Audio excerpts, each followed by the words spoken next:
The train hissed to a stop in Dry Hollow, Texas, on an August morning in 1881, and every man on that wooden platform held his breath. Because the woman who stepped down from that dusty passenger car wasn't supposed to look like that. She wasn't supposed to wear a traveling dress stitched from cloth finer than anything sold within 300 miles. She wasn't supposed to carry herself like she'd been raised in marble halls. And she sure as hell wasn't supposed to be walking straight toward Caleb Brennan, a widowed cowboy with cracked boots, a 6-year-old daughter clinging to his leg, and exactly $4.60 to his name. Before we go any further, tell me, where in the world are you watching from tonight? Drop your town in the comments. Sending love your way, wherever the wind finds you. Caleb had written for a plain wife, practical woman, someone who could cook beans, mend a torn shirt, and not run screaming when the coyotes started singing at midnight. What he got instead was a mystery with green eyes and soft hands that had clearly never touched a washboard. She told him her name was Eleanor Hartwell. She told him she was 24 years old. She told him she was ready to be his wife. She did not tell him about the iron-banded trunk the porter was struggling to unload. She did not tell him about the loaded derringer hidden in her glove.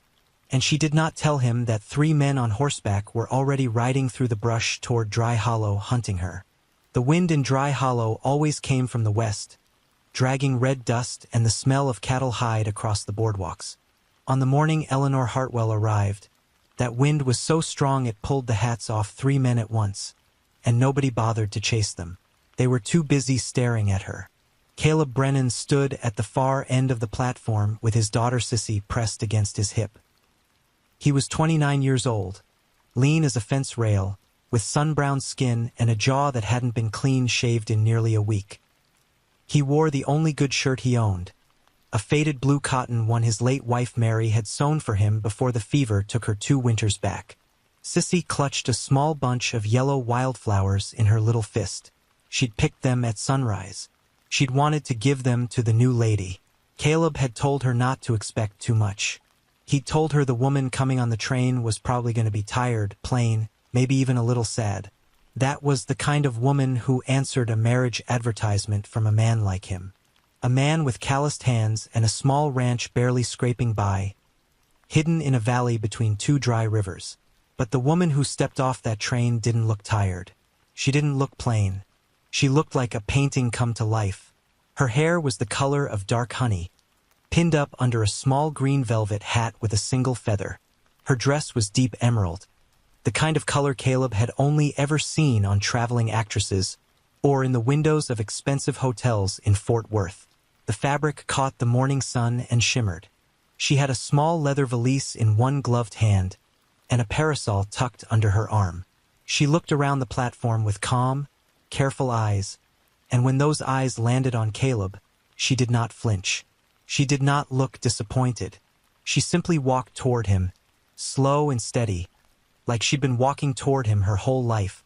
"You're Mr. Brennan," she said. Not a question, a statement.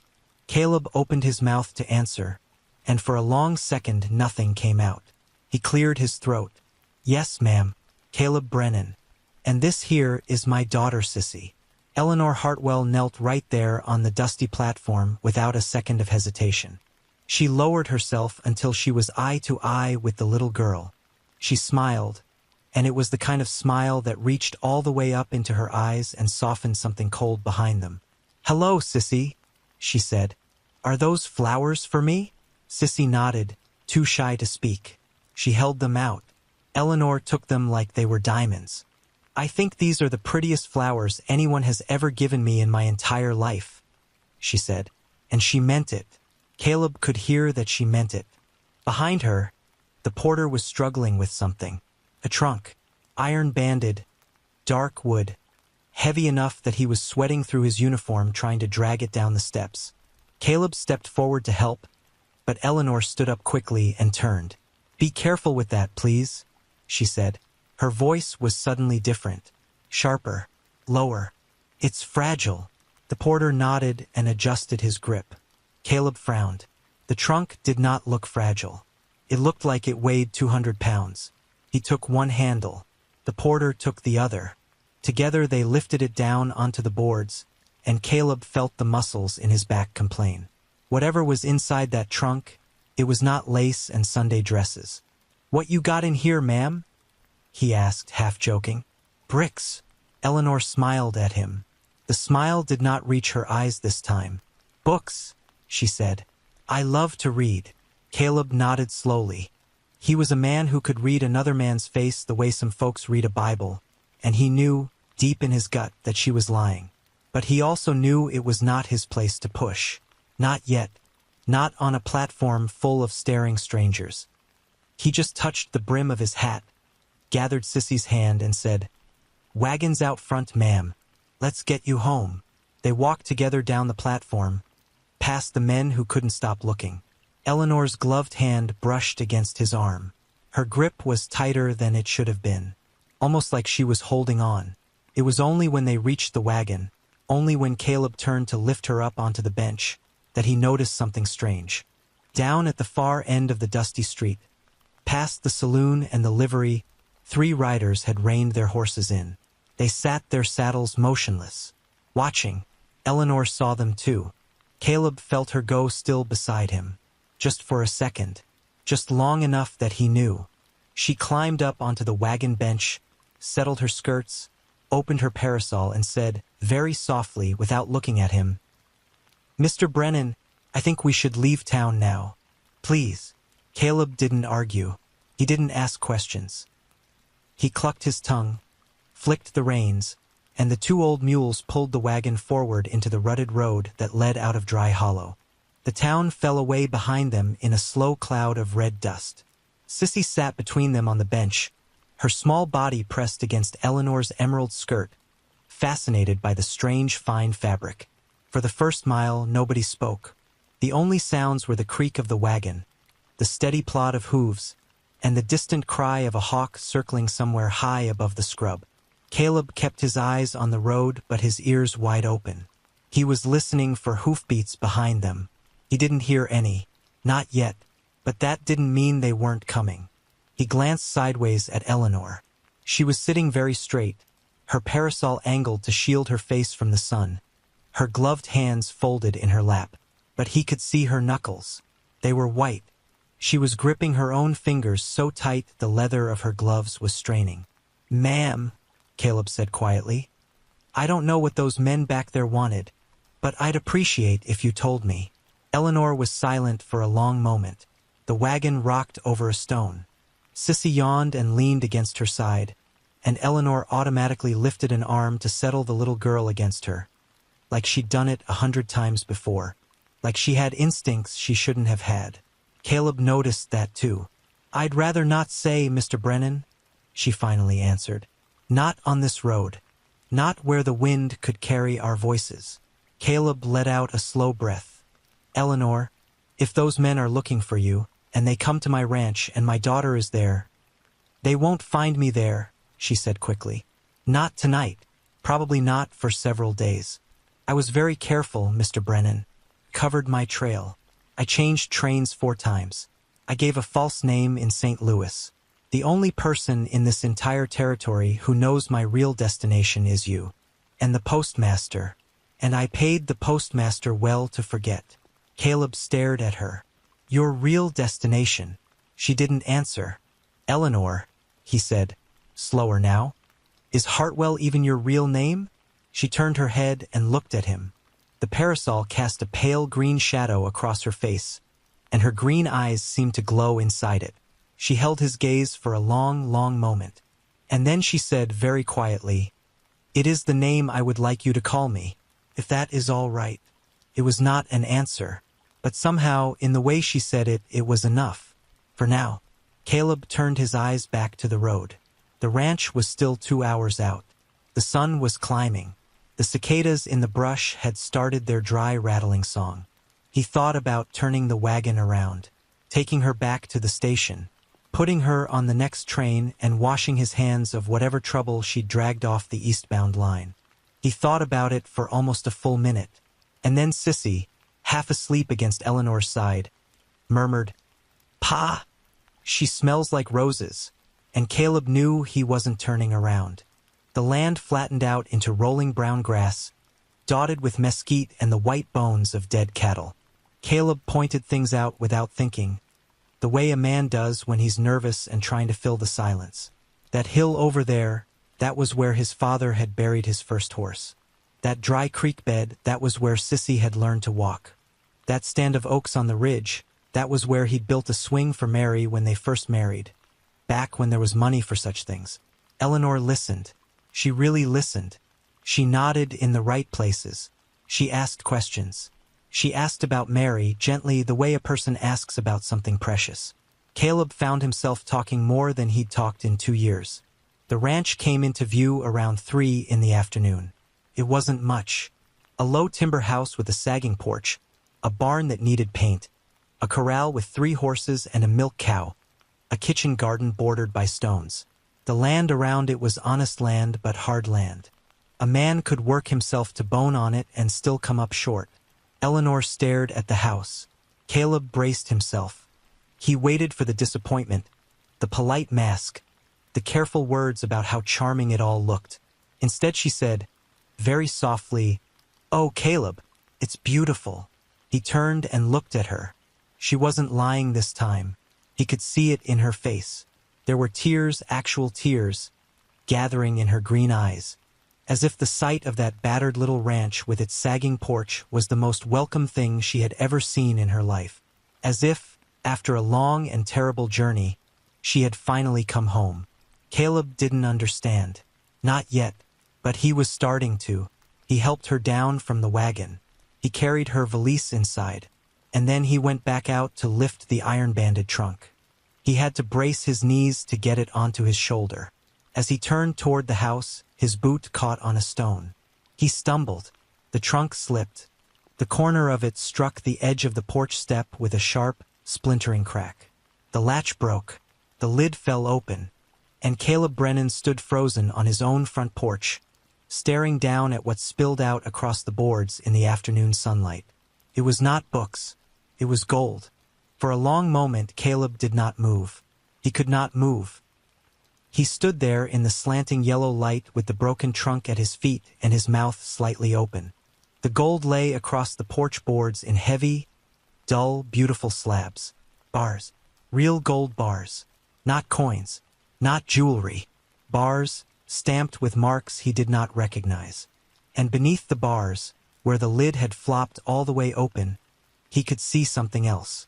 Stacks of paper. Banded bundles of United States currency. And beneath that, something darker.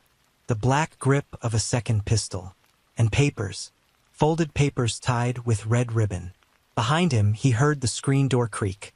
He heard Eleanor's footsteps freeze on the threshold. "Oh no," she whispered. "Oh no, no, no." Caleb turned around slowly. He looked at her.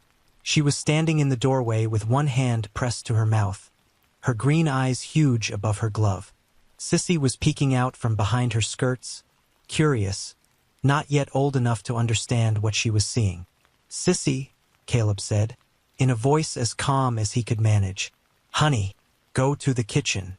Go fetch me the tin cup off the shelf. The blue one. Bring it out to the well. Take your time." Sissy hesitated. Then she nodded and ran off. Children always know when their fathers have used that voice. When she was gone, Caleb looked back at Eleanor. He didn't shout. He didn't curse. He just looked at her with eyes that had gone very, very tired. "Books," he said.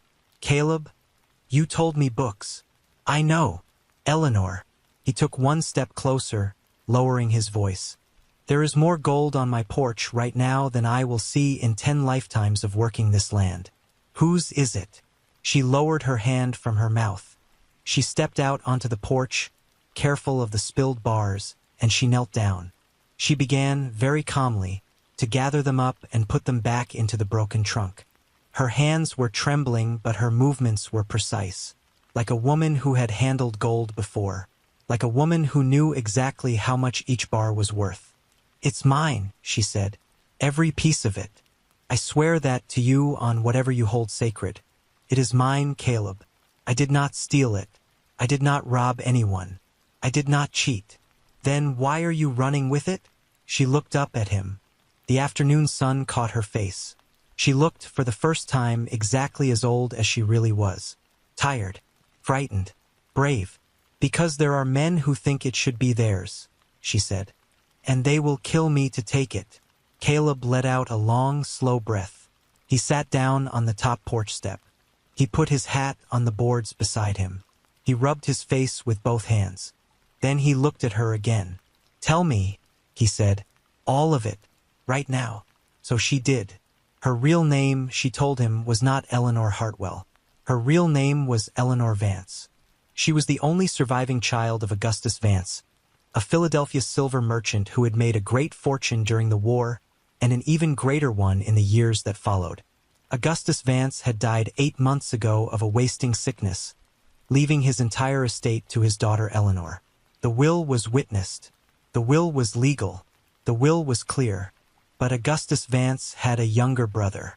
His name was Silas Vance. And Silas Vance believed, with the deep and burning conviction of a man who has been overlooked his whole life, that everything his brother had built should rightly have come to him. Silas had stood at the funeral with cold eyes. Silas had visited the lawyer's office and demanded a copy of the will. Silas had hired 3 men, hard men, men with no names in the parlors of Philadelphia and ugly names in the alleys of Baltimore. Eleanor had known. She had seen the way her uncle looked at her. She had heard the rumors. A maid had been bribed. A coachman had been questioned. Eleanor was not a foolish woman. Eleanor had been raised by a careful father who taught her, from the time she was small, that wealth without wisdom is a death warrant. So she had moved fast. She had sold the Philadelphia house quietly through a cousin. She had converted the bonds. She had taken a portion of the family wealth in gold bars and in cash, because gold did not depend on banks and banks did not depend on the loyalty of clerks. She had left the rest in a Boston account under a false name only she knew. And then, the night before her uncle was due to arrive with his lawyers and his 3 hired men, Eleanor Vance had walked out of her father's house through the kitchen door wearing a maid's coat, carrying nothing but a leather valise and a small derringer her father had pressed into her hand the week before he died. "And the marriage advertisement?" Caleb said. He was watching her now with something new in his eyes. Not anger, something more complicated. Eleanor lowered her gaze. "I needed a place to disappear," she said. "I needed a name that was not mine. I needed a small ranch in a small valley in a part of the country where no man in a Philadelphia office would ever think to look for me. I read the advertisements in the Western papers for 3 months. I read hundreds of them. And then I read yours." "Mine," Caleb said. She nodded. She reached into the trunk and pulled out a folded paper. It was worn at the edges. It had clearly been folded and unfolded many, many times. She held it out to him. He took it. It was the advertisement he had placed in the Kansas City Star 9 months ago. He remembered writing it. He had been drunk when he wrote it. He had been lonely. He had been desperate. He read it again now. He read his own words. Widower, 29, with 1 small daughter. Honest work, honest land, no debts. Seeking a kind woman of patient nature. Not looking for beauty, looking for a good heart. Will treat her gentle all my days. Eleanor said very softly, "I read that, Mr. Brennan, and I cried, because I have been around rich men my whole life. And I have never read words so honest in any of them." Caleb folded the paper. He put it carefully in his shirt pocket. He looked at her for a long time. And then, far off, somewhere down the road that led from Dry Hollow, the wind carried a sound that froze him to the bone. Hoofbeats. 3 sets. Riding hard. Caleb was on his feet before he knew he was moving. He grabbed the lid of the broken trunk and slammed it shut as best he could. He tilted the whole thing up onto its end and dragged it inside the house, scraping a long pale line across his weathered porch boards. Eleanor was already moving with him. She did not ask what to do. She did not panic. She lifted her skirts and ran to the kitchen, calling for Sissy in a voice that was steady but firm. "Sissy, baby, come here. Come to me right now. We're going to play a quiet game." Caleb hauled the trunk into the bedroom, the small dim room at the back of the house where Mary had once slept beside him. He shoved it under the bed. He threw a quilt over the part that stuck out. He grabbed the rifle off the wall above the headboard. He checked the chamber. It was loaded. It was always loaded.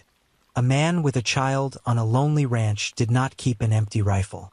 He came back into the front room. Eleanor was standing by the window with Sissy in her arms. She had pulled the little girl up against her chest and was murmuring something into her hair. Sissy was wide-eyed but not crying. Eleanor's other hand was inside her traveling bag. When she drew it out, Caleb saw what she was holding. A small silver derringer, 2 barrels, pearl handle, a rich woman's weapon. But the way she held it was not rich. It was practiced. Her thumb was already on the hammer. The hoofbeats were close now. They had slowed. Caleb stepped to the side of the window and peered through the gap in the curtain. 3 riders. They were exactly the 3 men he had seen at the edge of Dry Hollow. They reined in 20 yards from the porch, sitting their horses in a loose, careful arrangement. They were not bunched. They were spread out, the way men spread out when they expect there might be shooting. The middle rider was tall and lean, dressed in a dark coat that was too heavy for the Texas heat. He had a long, narrow face and pale eyes. He raised a gloved hand and called out, friendly as anything, "Hello, the house. We're looking for a young lady, traveling alone, dark blonde hair, green eyes. She might have come this way today on a wagon out of Dry Hollow. We mean her no harm. We're family. There's been a misunderstanding back east, and we've come to bring her home." Caleb did not answer. He glanced at Eleanor. Her face had gone the color of old paper. She shook her head, just once, very small. "That is not my uncle," her eyes said, "but that is one of his men." Caleb cocked the rifle. The sound was small, but it carried. He stepped out onto the porch. Just a foot or 2. Just enough that they could see him and see the gun. "Don't know any lady like that," he said. His voice was easy, almost lazy. "Ain't seen nobody on the road all day but my mules. You boys are welcome to water at the creek a 1/4 mile down. After that, I'd appreciate you riding on." The middle rider smiled. It was not a smile. It was a stretching of the mouth. "Friend," he said. "We were told a man came in this morning to meet the eastbound train. Tall fellow, brown hair, little girl with him. Folks said he took a lady in green up the north road. We'd appreciate a closer look at your barn, if it's no trouble." "It is trouble," Caleb said. The middle rider looked at the man on his right. The man on the right was shorter, broader, with a scar that ran from the corner of his mouth all the way up to his ear. He shifted in his saddle. His hand drifted toward the pistol on his hip. Caleb raised the rifle. "Not all the way, just enough." He said, "Ride on." For a long, brittle second nobody moved. The sun was getting low. The shadows of the riders stretched long and thin across the dust of his yard. A jackrabbit broke from a clump of sage and dashed off into the brush. A hawk cried somewhere far above. The middle rider tipped his hat. "All right, friend," he said. "All right, we'll ride on. You have a real fine evening now. Tell your wife we said hello." He had said it on purpose. Your wife. He knew. He had to know. He had been told something at the station, or somebody in Dry Hollow had talked. Of course somebody had talked. 3 strangers asking questions and putting silver dollars on the bar in a town like Dry Hollow. Somebody was always going to talk. The 3 riders turned their horses. They rode slowly back down the road.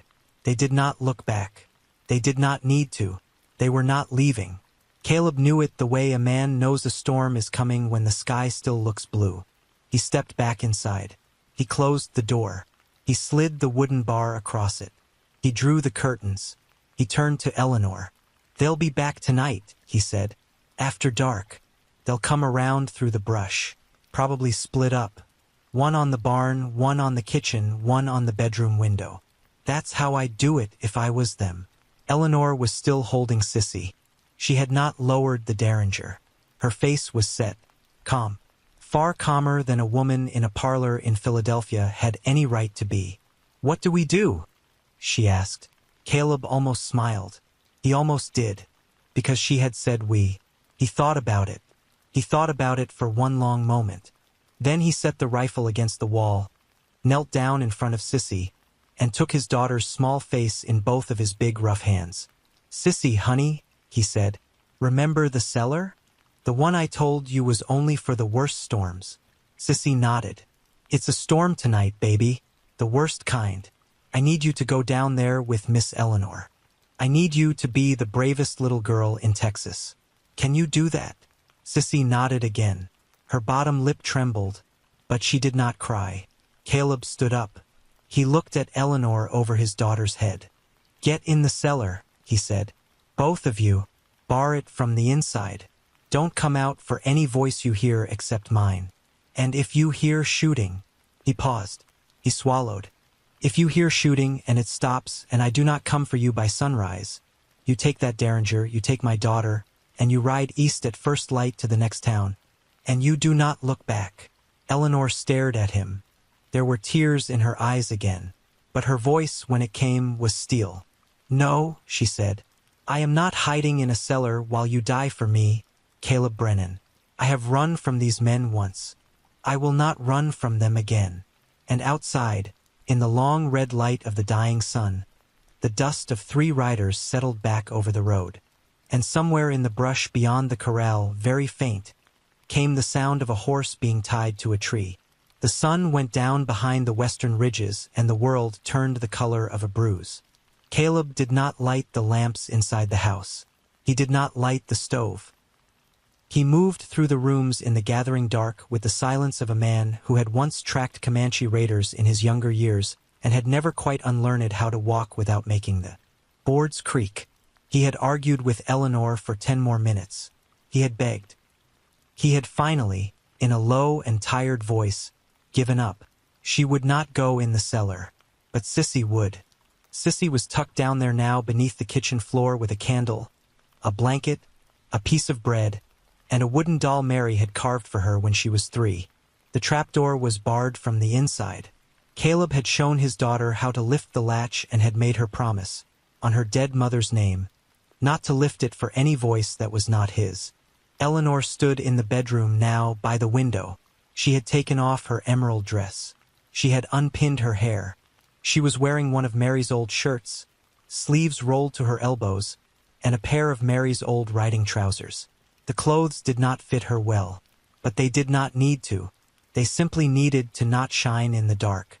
She had braided her honey hair into a tight rope down her back. The derringer was in her right hand.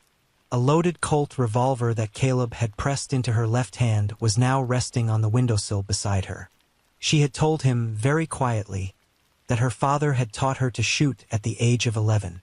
She had told him she could put 6 rounds into a playing card at 20 paces.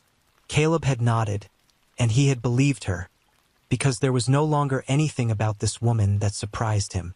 He was in the front room, crouched low, the rifle across his knees. He had pulled the curtain back just enough to watch the yard. The moon was a thin sickle. The stars were sharp. The wind had died. He could hear the milk cow shifting in the barn. He could hear the slow creak of the old windmill turning. He could hear, very far away, the long, sad call of a coyote. And then, somewhere in the brush beyond the corral, he heard a dry stick break. It was almost nothing. A man who had not lived in this valley his whole life would not have heard it. But Caleb heard it. He went very still. A second sound. The soft scrape of leather on stone. Closer to the barn now. A third sound, much farther, from the east side of the house, in the direction of the kitchen garden. A boot in soft dirt. 2 of them, maybe 3. He could not tell where the third was. He hissed, very low, between his teeth. It was a signal he and Eleanor had agreed on. Back in the bedroom, he heard the soft click of a hammer being drawn back. The first man came around the corner of the barn. Caleb saw him as a shape, a darker piece of darkness, moving along the corral fence. He was the broad one, the one with the scar. He had a pistol drawn and held low against his thigh. He was good. He was very good. He moved in a low crouch, using the fence posts to break up his silhouette. He was heading toward the front porch. The second man Caleb saw out of the corner of his eye, slipping around the side of the kitchen. He was the third rider from earlier, the one who had not spoken. He was carrying a shotgun. The tall one with the long coat was nowhere to be seen. That was the one Caleb worried about. The broad man with the scar reached the porch. He was 3 feet from the front door now. He raised his pistol. He pointed it at the door's lock. He was going to shoot the lock and kick the door in. Caleb knew it. Caleb had 2 seconds. Caleb raised the rifle. He sighted through the gap in the curtain. He squeezed the trigger. The window exploded. The rifle's blast tore the night open like a sheet of canvas. The broad man with the scar staggered backward off the porch and hit the dust on his back and did not get up. The shotgun roared from the side of the house. Splinters flew from the kitchen wall. Caleb was already moving. He rolled across the floor, came up against the wall, worked the lever, ejected the brass, chambered a new round. From the bedroom, Eleanor's pistol cracked twice. He heard a man shout. The shout cut off into a wet, choking sound. Then silence. 2 down. Caleb's heart was pounding so hard he could feel it in his teeth. The third one. Where was the third one? He crawled toward the bedroom door. "Eleanor," he whispered. "Eleanor, you all right?" "Yes." Her voice was shaking now. Just a little. The reality of what she had just done was beginning to land on her. "Yes, I am alive. Caleb, the tall one. I have not seen the tall one." "I know. Caleb." Her voice dropped to almost nothing. "The cellar. He has gone for the cellar." Caleb's blood turned to ice. He stood up. He did not crouch anymore. He did not move quietly anymore. He moved through that house with the rifle in his hands and the cold fury of every father who has ever lived in the history of the world. He kicked open the door to the kitchen. The tall man in the long coat was standing on the kitchen floor, directly over the trapdoor to the cellar. He had pried up one corner with the blade of a long knife. He was bent low. He had not heard Caleb come in over the sound of his own work. He looked up. He had pale eyes. They went wide. He started to bring up his pistol. He was not fast enough. The rifle in Caleb Brennan's hands was the last thing he ever saw. The silence that came after was the loudest silence Caleb had ever heard. He stood there in the kitchen for a long, long moment, breathing hard, the barrel of the rifle still hot, the smell of gunpowder thick in the air. Slowly, very slowly, he became aware of small sounds again. The creak of the windmill, the shifting of the cow, and, beneath his boots, beneath the splintered edge of the trapdoor, a small, trembling voice. "Pa? Pa, was that you? Pa, was that you shooting?" Caleb dropped the rifle. He dropped to his knees on the kitchen floor. He yanked the trapdoor open with both hands. And there in the candlelight below was his daughter, white-faced, eyes huge, the wooden doll clutched against her chest. He went down those cellar steps 3 at a time. He gathered her up into his arms. He held her so tight he could feel her small heart hammering against his ribs. He pressed his face into her hair, and he wept. He had not wept since the day they put Mary in the ground. Eleanor came down the steps behind him. She was still holding the smoking colt. She set it on the dirt floor of the cellar. She knelt down beside them. She wrapped her arms around them both. And the 3 of them stayed there like that on the cellar floor in the candlelight in the silence for a very long time. They buried the 3 men at first light, in the brush behind the corral, in unmarked graves. Caleb wrote a careful letter to the sheriff in Dry Hollow that same morning, explaining that 3 strangers had attempted to rob his home in the night and had been killed in the defense of his family. The sheriff rode out 2 days later. He looked at the broken kitchen window. He looked at the splinters in the wall. He looked at little Sissy, and he looked at Caleb, and he looked at the quiet woman in the plain dress who was kneading bread at the kitchen table. He tipped his hat. He said, "Sometimes the world rids itself of bad men, Mr. Brennan. Sometimes that's all there is to say about it." He rode away. He never came back. A month later, a letter arrived in Dry Hollow, sent to a name nobody knew, from a lawyer in Philadelphia. Silas Vance had been arrested for the attempted murder of his niece. A maid had finally talked. A coachman had finally testified. The Vance estate, in its entirety, was now legally and undisputedly the property of Eleanor Vance, wherever she might be found. Eleanor never went back to claim it. Not all of it. She wrote to the lawyer. She had him sell the Philadelphia house and donate the proceeds to a home for orphan girls. She had him liquidate most of the bonds and place them in a trust for the same. The Boston account she left alone. A woman with a daughter and a husband and a small hard ranch in a small dry valley, she told herself, did not need a Philadelphia fortune. She only needed enough. But enough, it turned out, was quite a lot. By the next spring, the Brennan Ranch had a new roof, a new barn, 60 head of cattle where before there had been 12.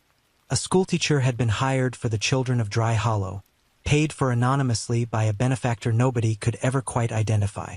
Sissy had a brand new dress for her 7th birthday, and a pony of her very own, and a mother who read to her every night by the lamplight and taught her, as she grew older, how to shoot a derringer at 20 paces and how to read a man's face the way her father read the Bible.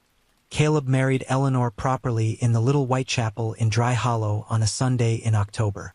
She wore the emerald dress she had stepped off the train in. He wore the blue shirt Mary had made. Sissy carried yellow wildflowers. Nobody in the church knew the truth of what had happened on that ranch the August before. Nobody ever would.